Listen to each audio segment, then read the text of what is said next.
Thanks, Renee, and thank you all for being here. I'm Eddie Brancho, manager at ERS, and I'm excited about this session we have lined up today.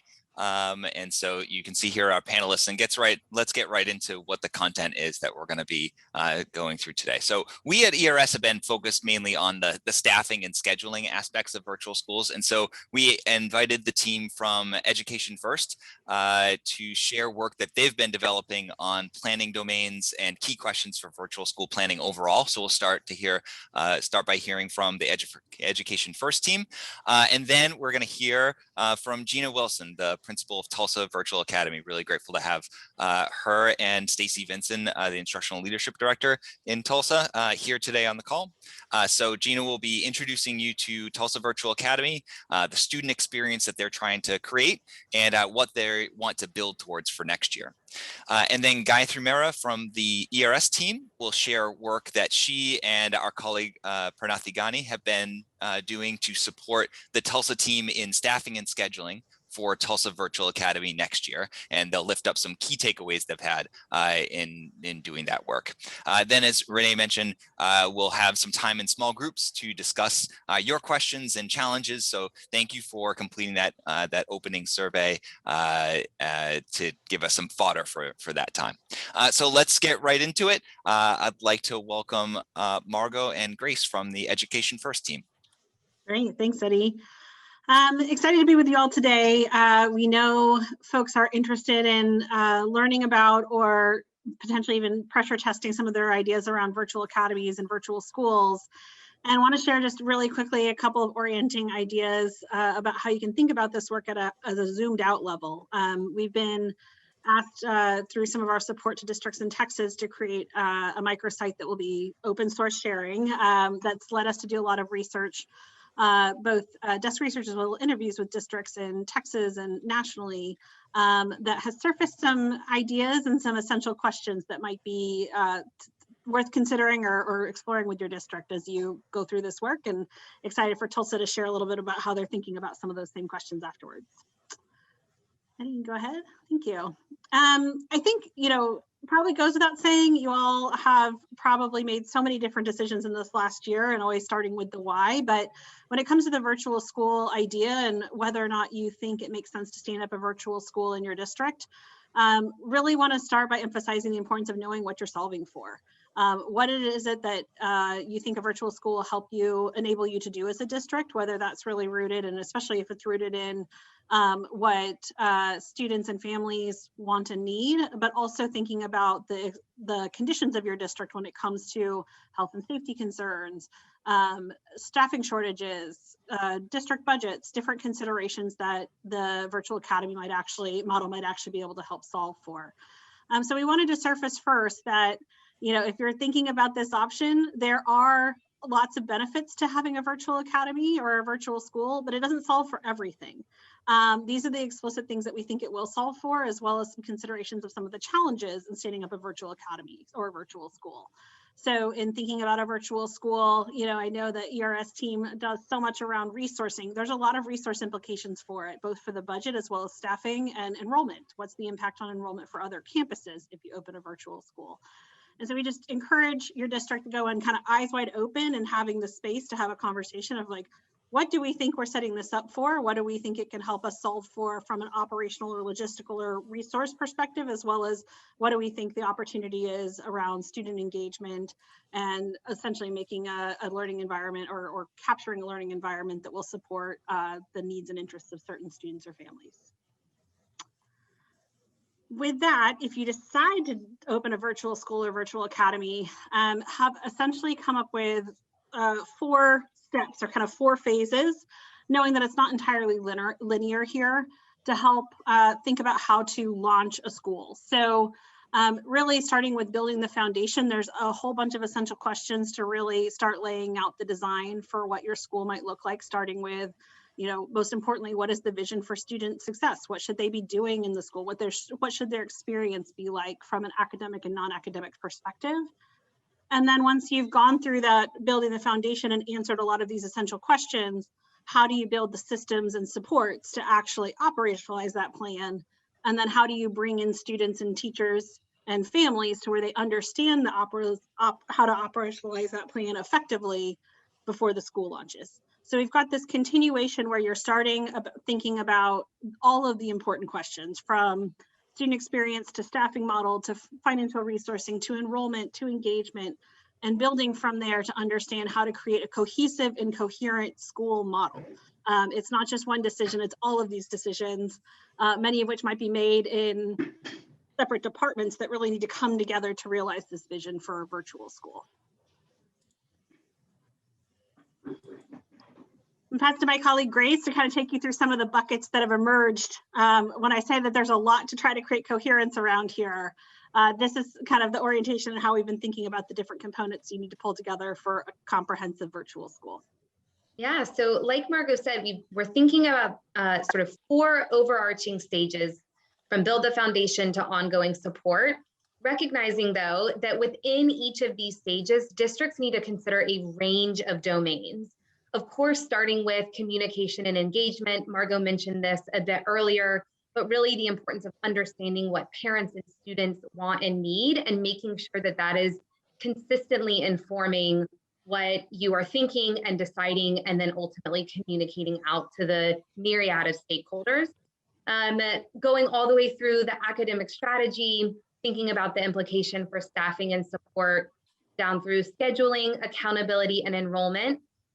Of course, thinking through support for special populations, and also not forgetting about culture and connection, really recognizing that building a cohesive school culture, building connections between students and school staff in a virtual space necessitates really rethinking how you build culture and how you build connections, because in many ways it is fundamentally different than building a cohesive culture and building connections when you are in person located in a physical building.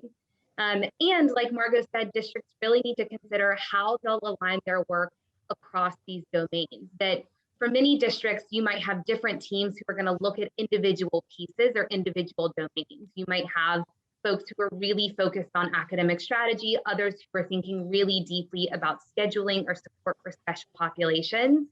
And while sort of doing that work in these different teams is certainly important because of the sheer number of decisions and implementation pieces that need to put into place, you also need to make sure that you have time to step back and look as a whole. And so really encouraging that you might have different teams, but that you have an opportunity to think about how are we aligning our work across the domains within a single stage and across the domains across all 4 stages. So if we go to the next slide, we are really going to focus today on specifically sharing some key decisions you'll want to make while creating your vision, which really sort of lives squarely in this first stage of building the foundation, with the goal really being that at the end of building the foundation, you have a cohesive vision for your virtual academy. So let's quickly walk through, starting out with communications and engagement. I will not read all of this out. I'm actually going to give you a minute at the end to read through these, but at a very high level, you want to figure out who your stakeholders are, how you'll engage them, and how you're thinking about those at the margins. Next, you'll want to think about your academic strategy and the student learning experience you really want in this virtual space and the necessary instructional model to create that. After that, you'll think, and by after, it's not necessarily sequential like this, but you'll also want to be thinking about staffing and support, the number of teachers you'll need, how you'll be supporting those various staff members. There's next scheduling. How do different aspects of your instructional model impact your scheduling? What's a day in the life going to look like for teachers and students? You also have accountability and enrollment, thinking about how your school is situated in your state system, what transitions look like, how that might impact enrollment. Of course, special populations, how you're going to make sure that you're serving all students and special populations specifically. And then last but not least, that culture and connection piece. What is the school culture you want? How do you put that into place? How in a virtual environment are you really providing support for student social and emotional needs? And so we actually just want to sit on this slide for a minute or two and let you sort of drink this in. It's a lot of questions, and we're actually curious what's top of mind for you right now. We'd love for you to take a minute, read through these questions, consider if any of these questions are particularly standing out for you and your district as you're thinking about standing up a virtual academy. And if you feel so moved, the chat is open and would love for you to drop any of these considerations or others that you're currently thinking about or grappling with. Let's maybe take a minute or two and we'll see what folks pop in the chat.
I do see one hand raised if you'd like to go ahead and unmute.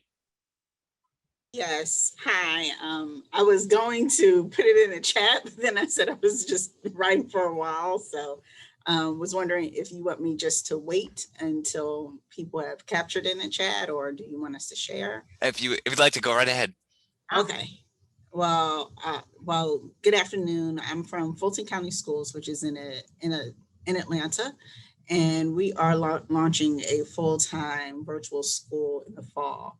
And so communication and engagement has been critical over the past probably 3 months, in that this was a dream back in October, but now we have enrollment over 700 and we're ready to launch. Our families, we do have what would be considered our community engagement night. So all of last week, that is what we had, which were opportunities for the families to find out more about our instructional supports, understanding our model as far as the curriculum is concerned, obviously with scheduling for high school students. Some of these high school students have never stepped foot in a high school. So understanding that the program or the school will be grades 3 through 11. So really understanding that as well. We did have representation from our special education department to talk about what areas we could serve or what exceptionalities could be served in the virtual setting versus ones that would need to be in our traditional brick and mortar. And then obviously just starting to say, let's begin to develop that culture and connection. So we are looking for our principal, and the position is posted. So engaging the families around the characteristics of the principal, as well as those local school considerations, such as your mascot, your colors. How are we going to build all of that and build it virtually? So sessions were widely attended, and parents were really happy about it. So it's good to see these buckets on the screen and to know that those are some of the things that we are addressing as well. Wonderful. Thank you so much for sharing. That was really great to hear all the things that you and your district are considering, and appreciate everyone else who dropped their current thoughts and considerations into the chat.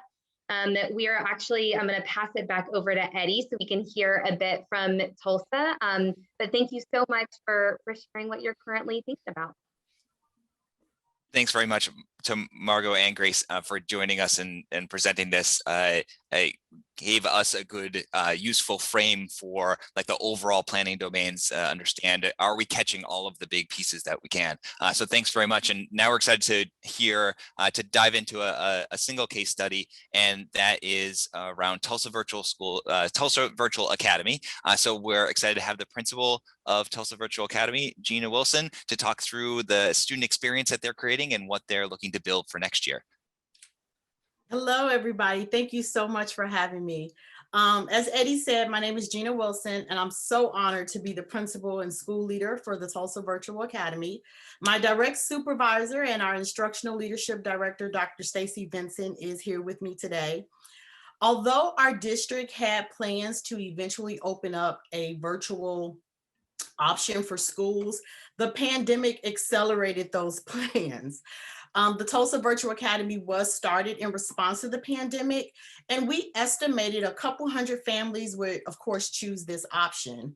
To our surprise, by the opening of school, we had a little over 4,000 students choose the Virtual Academy, which quickly made us shift our plans, which included our staffing model, our program delivery, and what that student experience would look like. You could go to the next slide. So the first semester, the Tulsa Virtual Academy served over 4,000 students, and we are pre-K through 12th grade. I wanted you to see the numbers, the breakdown from our pre-K through 5th, our 6th through 8th, which is considered our middle school, and our high school 9th through 12th. I also wanted to highlight the percentage of our English language learners, our students with special needs, and our gifted and talented students that we serve. You can go to the next slide. The Tulsa Virtual Academy has 112 team members. This number includes teachers, counselors, support professionals, and our leadership team. I do have 3 amazing assistant principals that I work with, and the way that is set up is they serve specific grade bands per their expertise. So we have our early elementary, which is pre-K 2, our upper elementary 3-5, of course, our middle school 6 through 8, and I go ahead and serve as the lead for our high school. Next slide. Some of the unique elements to the Tulsa Virtual Academy student experience that we're here to talk about include, for our elementary, predominantly live lessons. So there's multiple daily virtual touch points with teachers. Also, students have the ability to have flexibility and watch recorded lessons at a later time if that's what's best for the family.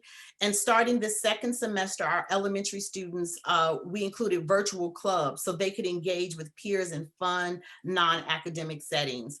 For our secondary, some of those unique experiences are extreme flexibility, and you're going to hear me say that a lot. Extreme flexibility, it's 100% self-paced. They're able to get real-time feedback from assessments and work completed, as well as real-time support from teachers. All students have an advisory teacher, and that teacher's responsibility is to look at student data, engage with students about any concerns they see with their academic progress, and they're touching base with those virtual students at least twice a week. We also have virtual clubs, and due to them being older, we do have a wider range of opportunities for virtual clubs for our middle school and high school, but we have really seen the virtual clubs allow us to connect with students on a higher level and then get them more involved in logging in and making sure their academics are done. So next slide. I wanted to take a second and look deeper into the student experience and wanted to address what does a day in the life of a virtual academy student feel like. So our pre-K through 2 virtual academy student, once again, it's all based around flexibility.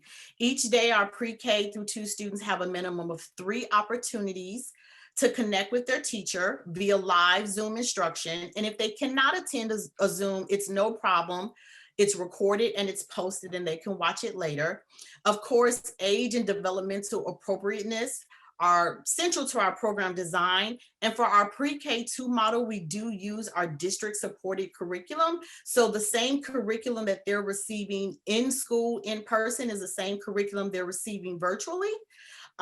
We do encourage our youngest students to engage in movement, play, hands-on learning activities with their classmates, their teachers, and their families throughout the day. As we know at this age, that is very, very important. Next slide. Much like our lower elementary students, our upper elementary students, they can attend their daily Zooms at the scheduled time, or they can watch the video later. Students are given time to work independently on their science, their social studies. We also encourage and tell them to take brain breaks between their math and reading lessons.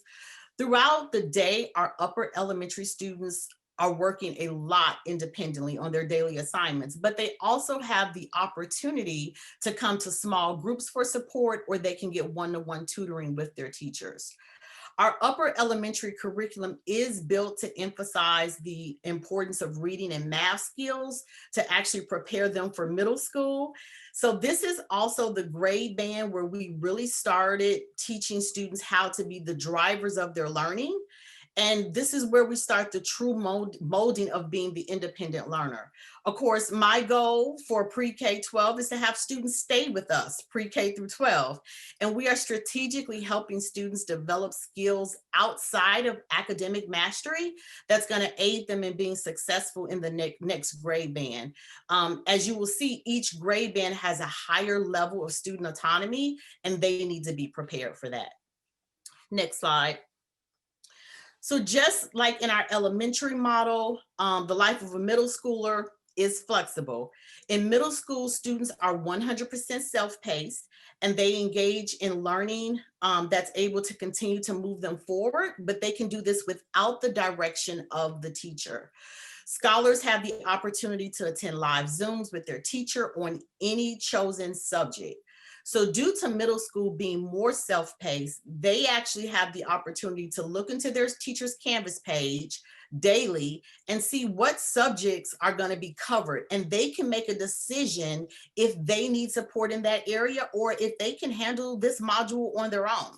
So missing a live Zoom does not hurt our scholars' chance of success. It does not make them absent in regards to attendance. They can always go back and watch any Zooms that they need. We do encourage our students in middle school and high school to engage in 30 minutes of academic content per subject per day. And that's by choice of live Zooms, recordings, or the learning platform that we use, followed by, we also want them to take breaks. So their brain breaks look a little bit different. They're getting on TikTok. They're getting on, we would like them to break from technology, but that's just not how it works. So whatever they need to do to reset, we're okay with that. We do use Admentum for our learning platform, and that is a self-paced program, virtual program that consists of modules for practice and assessments for learning. Our courses, all of our courses are managed by certified instructors who also offer small groups and one-to-one tutoring. Next slide. So our high school model mirrors just what I just described for our middle school students. I will say that flexibility, again, is the true key in our high school program. I am also a parent of a virtual academy student. And so I, as a parent, even though I'm running this program, I had to reframe my thinking in regards to what flexibility was as a school leader and as a parent. So I was stuck still in that traditional model of school where I felt my student had to be engaged in learning in a certain subject every day at the same time for the same amount of time. This is not the case within our virtual academy. We have found that learning takes place at different times, and the best model for students to learn is when they learn best. So if our students are morning people, afternoon, evening people, or they want to engage on the weekend, they have the opportunity to do that independently. All of our curriculum is high quality, grade level, rigorous, and as I said before, managed by certified instructors. One thing that I tell families and students that this is not easy. It is rigorous. It takes a level of maturity and independent learning strategies to be successful, especially in the older grades. We talk a lot about parental support at the younger ages. We're teaching these skills. So engaging in our curriculum and having learned the strategies and learning the strategies needed to navigate virtual learning, is preparing all of our students, pre-K through 12, for college, career, or just the ever-changing world that they're going to have to navigate as adults. I think it's important for me to point out that our student experience is wrapped around teaching the skills needed to be independent learners at our earliest ages. Because like I said before, the point is for the student to stay with us from year to year. So we are building our model where we are putting the student experience at the forefront, leading with what skills outside of academic mastery, because we know that that's our goal as teachers in education, but what skills outside of academic mastery do they need to have to be successful for the next grade band? So based upon feedback from all of our stakeholders, our students, our parents, our teachers, we have made a few enhancements and additions for the upcoming school year. If you will go to the next slide. So we will be offering a blended learning model, and this model will afford parents and students optional opportunities to engage in small group learning and tutoring, and will provide more social time for students to connect in person with peers and teachers. One thing I'm super excited about of one of the changes is, because I am a parent of 2 student athletes, I was elated that this year we are going to be able to allow our virtual academy students to participate in sports. So sports, band, drama, debate, theater. And that's just amazing, and has opened up some doors, I believe, for the Tulsa Virtual Academy. So I'm gonna end with saying I'm very honored to be a part of the Tulsa Virtual Academy. In Tulsa Public Schools, we are the first and only pre-K through 12th grade 100% virtual school. A considerable amount of thoughtful planning is happening to continue to build on our model and to make the 21-22 school year an even more incredible experience for our students. And I just want to say thank you so much for having me. Just looking at the slides we saw before I start presenting, marketing is key. The person that you pick is key. I'll say this as the school leader. One thing that I have found that has made my job very, very rewarding is that I had a lot of district support. I had a ton of district support, but coupled with that support, I had a lot of autonomy as the school leader to build climate and culture. And some people are like really confused of, how did you build this climate and culture in a virtual setting? It can be done. I am by nature a social media person, so I'm not afraid to post on social media, be on social media, go live on social media. And so that has helped build the momentum for the Tulsa Virtual Academy. So I just want to say thank you for having me. That's great. Thank you so much, Gina, for that great walkthrough of Tulsa Virtual Academy. And there are a couple of thoughts and questions in the chat, if you don't mind, wanted to pass to you. There's a couple questions that I think our team can respond directly in the chat. One that I did want to lift up is the idea of virtual clubs or clubs and extracurriculars, where there's a design decision to make about having those be at the virtual school, where they are hosted at the virtual school, that there are clubs connected to that school, or that you go to your, say, home school or zoned neighborhood school for those and have connections there. And wonder if you can speak to what your plans are and thoughts about those choices. Absolutely. So this year was done a little bit different. So this year, although students were in the Tulsa Virtual Academy, they were still considered students at their home school. So they're with me in the Virtual Academy, but they still have a connection with their home school, but all of their programming goes through the Tulsa Virtual Academy. Next year, it will be different, as they will be fully Tulsa Virtual Academy. That is their school. There's no connection with any other school. So those virtual programs will strictly go through just the Tulsa Virtual Academy, as that being our virtual model. I don't know if some of the brick and mortar schools are going to be offering anything like that. I wouldn't think so, but they may. But as of right now, how it works is, if you're in the virtual academy, you are able to come to the virtual clubs that we have. And for elementary, we have clubs like anime club, or art club, book club. Middle school, we have gaming, we have a culinary club. They cook together on Zoom. It's amazing. We have poetry. We have a virtual voice club. We have an LGBTQ and allies club. And right now it is just for those Tulsa Virtual Academy students. And it was created because there were parents and students that loved the flexibility of the academic part, but they were missing the social part of school. And so we needed to quickly create something so that we didn't lose those families simply because their student wasn't connecting with anybody outside of talking about math.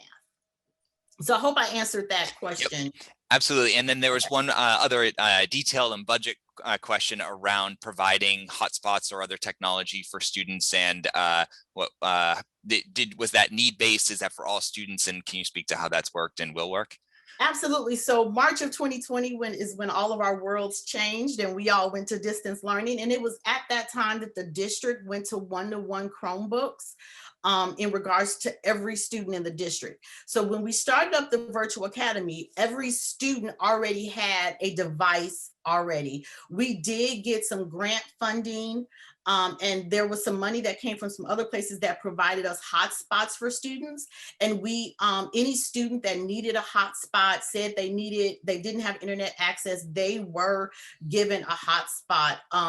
And as of today, I don't know that there's any student in our district that did not receive a hotspot if they needed it. That's great. Thank you so much, Principal Wilson. Really appreciate that.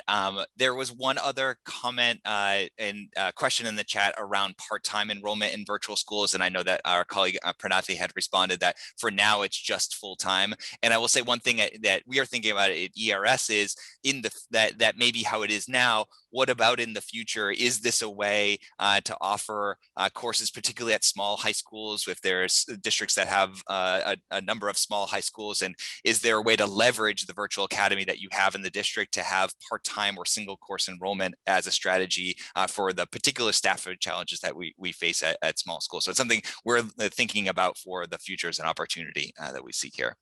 So with that, we're going to transition to I'm going to stop my screen share so that my colleague Gayatri can begin hers. One note that I was remiss in mentioning at the beginning, of course, we will send out materials and make available a recording of this afterwards. I saw some people write some things down. I know this is a lot of material, so we'll be happy to send that out afterwards.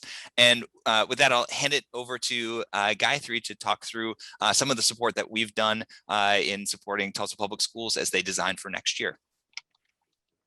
Great, thank you. Yeah, so we've had the pleasure of working with Principal Wilson and Stacey Vincent as well to think about what staffing and scheduling is going to look like for Tulsa's Virtual Academy next year. And so we're going to take a deep dive into that by approaching what Tulsa's Virtual Academy might look like next year. There have been 4 key takeaways that we've learned about staffing virtual models through our support this year.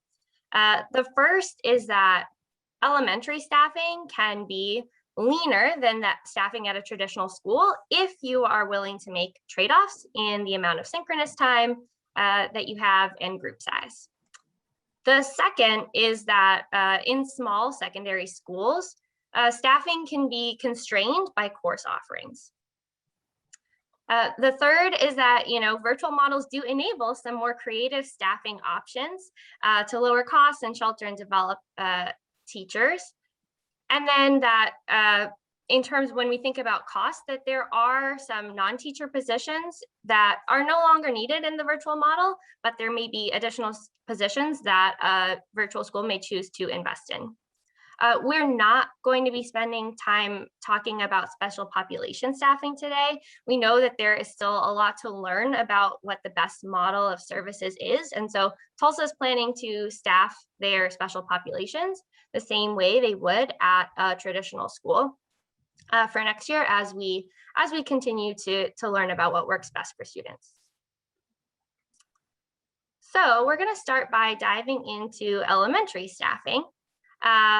And we're going to approach this by talking through anchoring in an example day in the life of a student and teacher at Tulsa's Virtual Academy. And so as many of you and as Ed first, Grace and Margaret were talking about, really wanting to center in that student and teacher experience. There is a continuum in how much synchronous time students can have in a virtual model. Your virtual model could be completely asynchronous and self-directed, or could have lots of synchronous time to really replicate a traditional school day. And it really depends on, the curriculum that you're using and how self-paced and self-directed you want that model to be. So for elementary students in Tulsa, as Gina was talking through, their day is closer to a traditional day where they have lots of synchronous opportunities to engage with other students and teachers. So students have, for next year, we're imagining that students will have about 3 hours of synchronous learning for core content, morning meeting, and small group instruction. They will also have the flexibility to choose whether they attend live Zooms or whether they watch those video recordings, and to choose between the ELA and math session that works best with their schedule.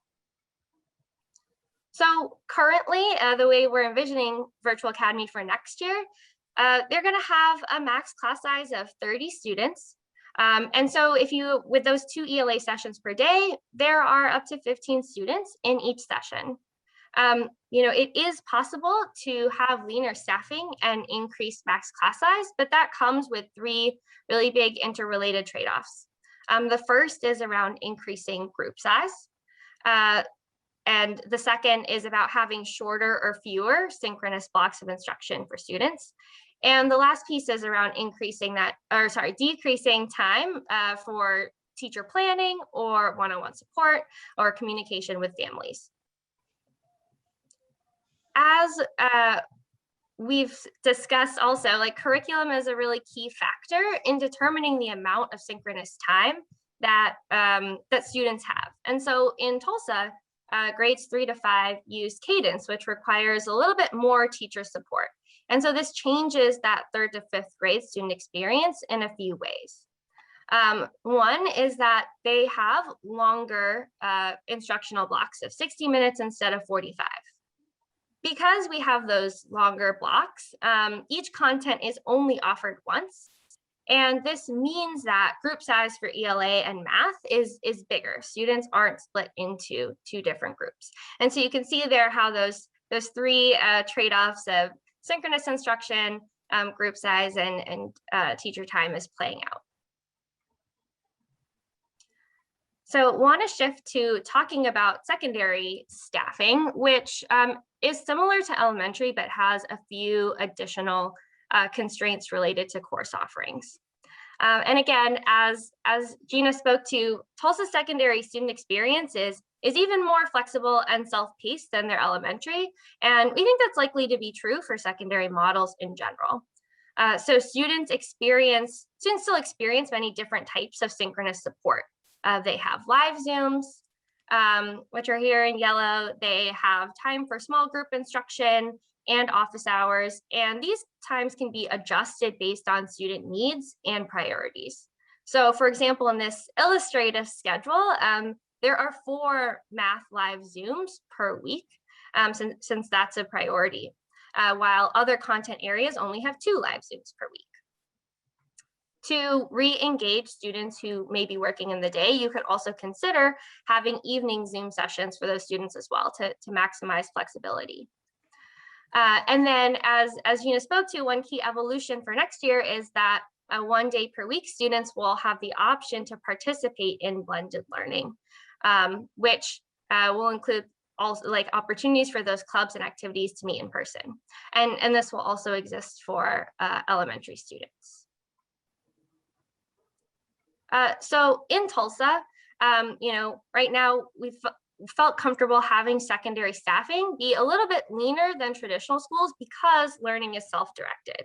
And so that comes with a couple of these trade-offs. So students are able to move through the curriculum at their own pace. So there are fewer synchronous opportunities in the week. And because this is a flexible model, we don't expect all students to join all sessions, right? That they are learning and joining what they most need. And so we're able to have those slightly larger classes. Teachers are also playing a different role than they do in a traditional school. They are guiding and keeping students on track, and pulling and meeting with small groups as needed. And so they're able to do that for more students and also for more courses. To make staffing even leaner than this 40-to-1 ratio we're seeing at high school right now, or that we're planning for high school right now, they would, would have to make additional trade-offs in the amount of to reduce the amount of teacher asynchronous time and the amount of one-on-one support that teachers provide students. And so due to the evolving public health situation, and I think there was a question about this earlier, Tulsa's Virtual Academy is projected to be a lot smaller next year. In the secondary school, looking at around 430 students and at the moment. And so that means that they would only have 12 teachers across grades 6 to 12. And we know that small secondary schools bring a whole nother set of challenges to have sufficient course offerings. And this requires additional trade-offs in the number of distinct preps that teachers have in order to provide all the courses that students need.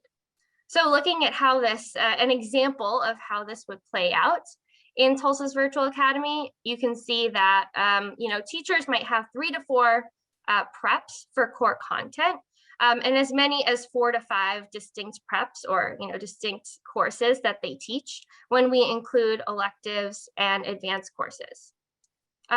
Although this, sounds like a lot of courses, this feels more feasible for the virtual model because teachers are spending less time on synchronous instruction with students.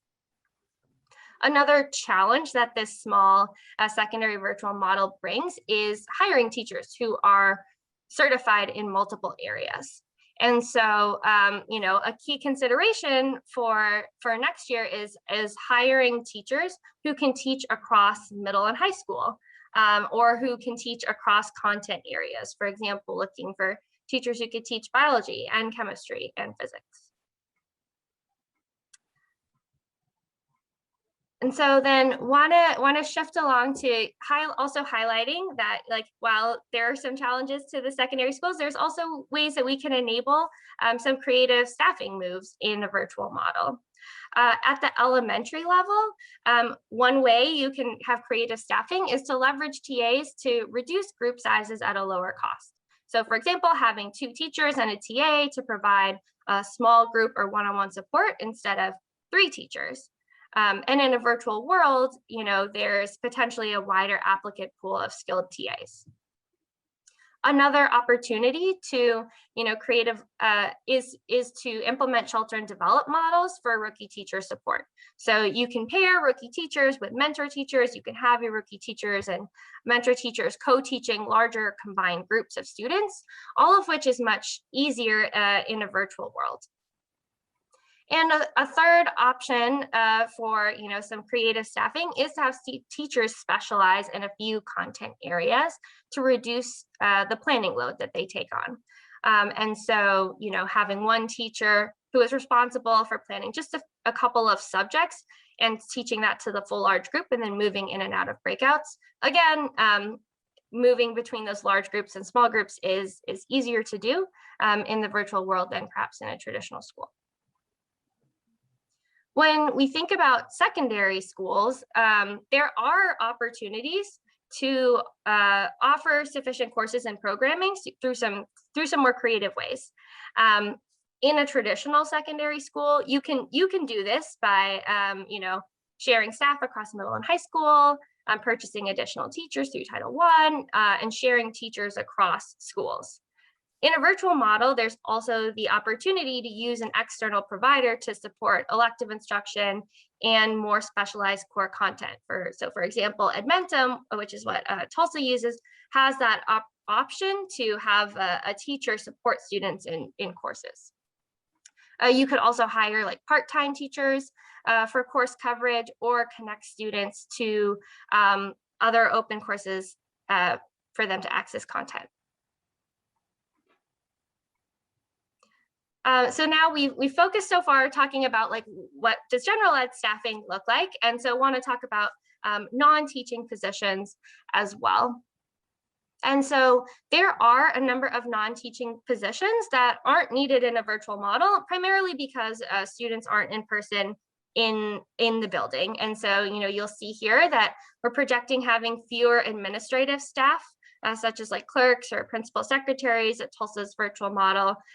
No need for a nurse or for a librarian without having students in the building either. And then you see that having, that additional AP, because this is a K-12 school with just one principal. And so making sure that there's support across, administrative support across grades. But then at the same time, while there might be positions that aren't needed, there are other investments that schools may want to make, particular to really support the virtual model. And here, there's just a few options here. So for example, may want to consider investing in academic counselor to really support a one-on-one advisory model that has one-on-one check-in, to have one-on-one check-ins with students. And, especially through that self-directed learning, make sure that you are providing students with the support they need. You also could choose to invest in a virtual learning director or a coach to support teachers to improve their virtual instructional practice. And then some other ideas are having a research specialist who is supporting students with online research and project-based learning. And a really key one is having parent involvement facilitators who are supporting family outreach and communication and maintaining connections with families. So how does that all come together in costs? We see that with that slightly leaner teacher staffing, and fewer non-teaching staff, that that you can have a lower dollar per pupil cost to staff virtual academy. And so what here, the middle set of bars shows our estimated cost of staff at a current enrollment for Tulsa's virtual academy. And essentially what you're seeing here is these, the dark blue and red bars are your general ed teaching costs. And so those are fairly similar.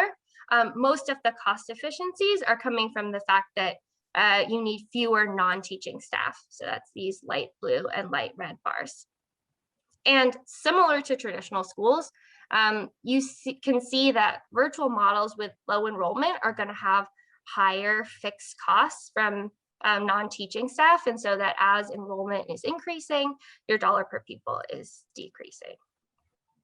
Of course, staffing is the largest cost driver, but it's only one of the costs. There are other costs to consider and account for, including devices, as people are asking about, curriculum, different classes you might be paying for through elsewhere, and then any in-person learning opportunities, the costs that come along with facilities, transportation, and additional staff there.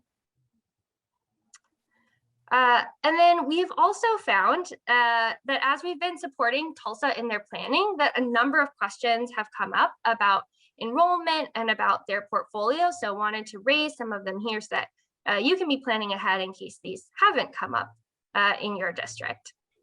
One of these is around, as we were discussing, athletics and extracurriculars. So a question about whether are students eligible to participate in athletics at their previous school, and extracurriculars, do you provide transportation for that? Other questions have come up about enrollment policies. So are students still enrolled at their home school, or are they enrolled at the virtual academy? And what are the policies to transfer between schools? There are also a few portfolio implications and questions that have come up. So as an example, as you create a virtual model, you could be increasing the number of small schools in your district, which costs more. At the same time, you could be attracting or retaining additional students who might have left the district otherwise, increasing your revenue to offset these costs. And then finally, there's a question about whether your virtual high school is meant to be comprehensive, which will, increase costs. Thank you so much. Just quickly to the partnership here with Margot and Grace at Education First for the work that you did to get this ready to frame the big picture of design. And then to Principal Wilson and ILD Stacy Vinson from Tulsa Public Schools, we appreciate the longstanding partnership with Tulsa Public Schools. And of course, the work on the ERS side on the staffing was led by Pranathi Ghani and also Gayatri. And so all the work that they did to put that together. So thank you all, and thanks for all of you for joining us.